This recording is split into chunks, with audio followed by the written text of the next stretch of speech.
Okay, so did you know that one single negative thought? Uh-oh. No, seriously, one negative thought can literally shut down the problem-solving part of your brain for, wait, I think it's like 15 whole minutes. Wait, what?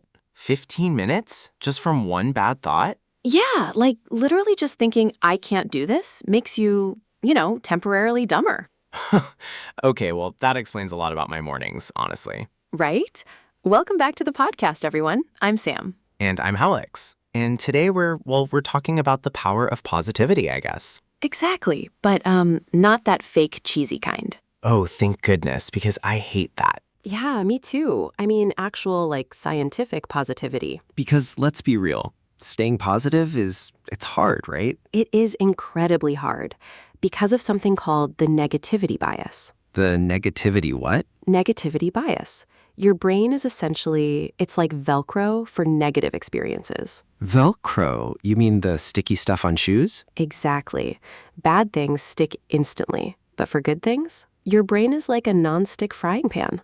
Wait, really? Yeah, the good stuff just slides right off. Oh, wow, that makes so much sense. Like, if I get 10 compliments and just one insult on a YouTube video, I only remember the insult. Exactly. You'll be thinking about that one insult at 3 a.m. Literally, I'll be staring at the ceiling like, why did user 99 hate my shirt? Right.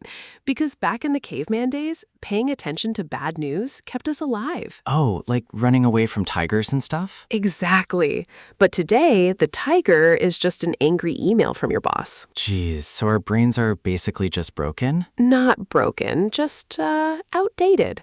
But here is the big insight, Alex. Okay, lay it on me. We can actually change the physical shape of our brains. Wait, physical shape? Like my brain gets bigger? Well, the connections get stronger. It's called neuroplasticity.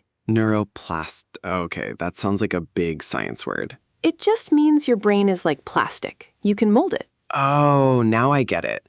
So if I think happy thoughts, my brain gets happier? Basically, yeah. But it's not about just, smiling when everything is on fire. Oh, good, because I can't stand toxic positivity. Right. Toxic positivity is terrible.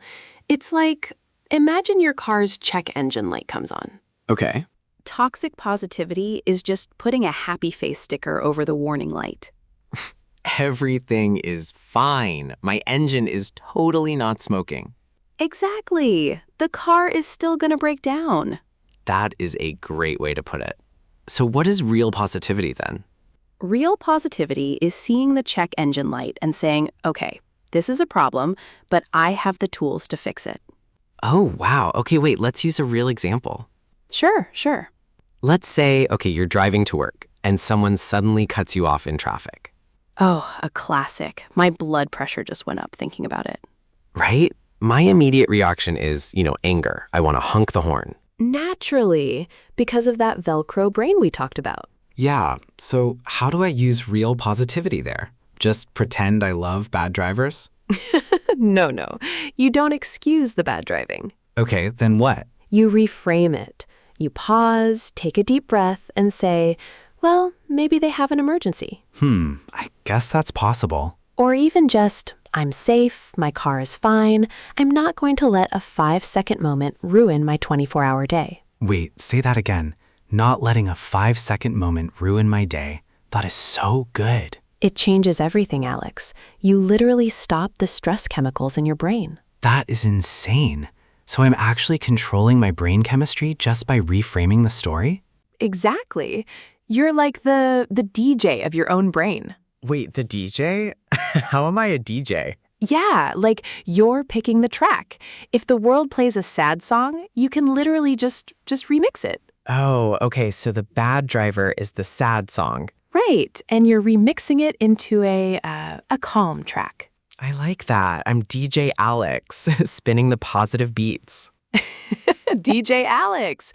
See, that's it. That's the power. But wait, Sam, what if the problem is bigger than a bad driver? Like what? Give me an example. Like losing a job or getting dumped. You can't just DJ that away, right? Oof, yeah, that's heavy. And no, you absolutely cannot just pretend it's fine. Right, because that's the toxic positivity thing again, right?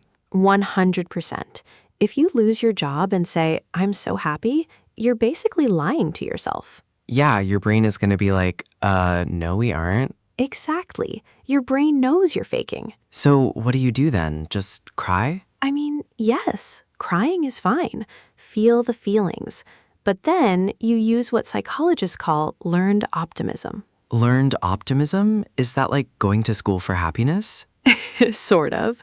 It means you view bad events as temporary and specific, not permanent and universal. Whoa, slow down. Temporary and specific? Okay, imagine you fail a math test. Ugh, easily. I hate math. Right. A pessimist says, I'm stupid. I'll always fail. That's permanent and universal. Got it. It affects everything forever. But an optimist says, I just didn't study enough for this one math test. Oh, it's just this one test. It's specific. And temporary. You can study next time. That's real positivity. Wow, that completely changes the vibe.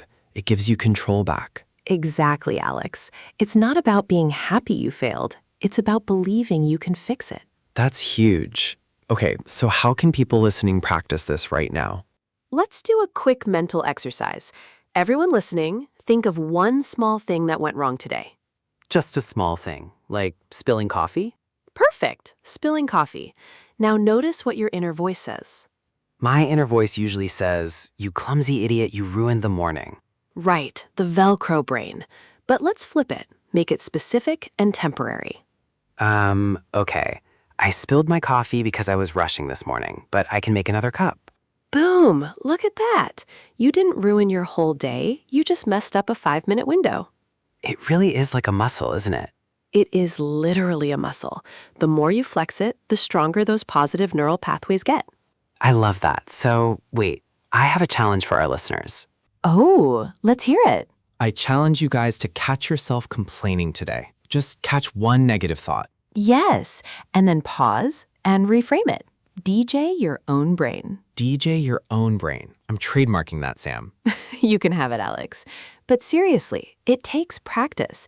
It might feel weird at first. Like trying to write with your left hand when you're right-handed? Exactly. It's clumsy.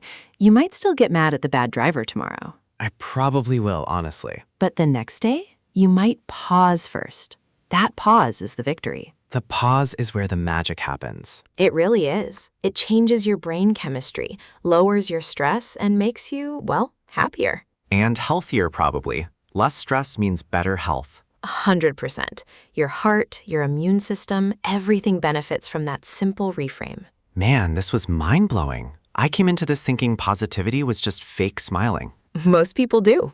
But now you know the science. The real science. Sam, thank you so much for breaking this down. Anytime, DJ Alex. Always a pleasure.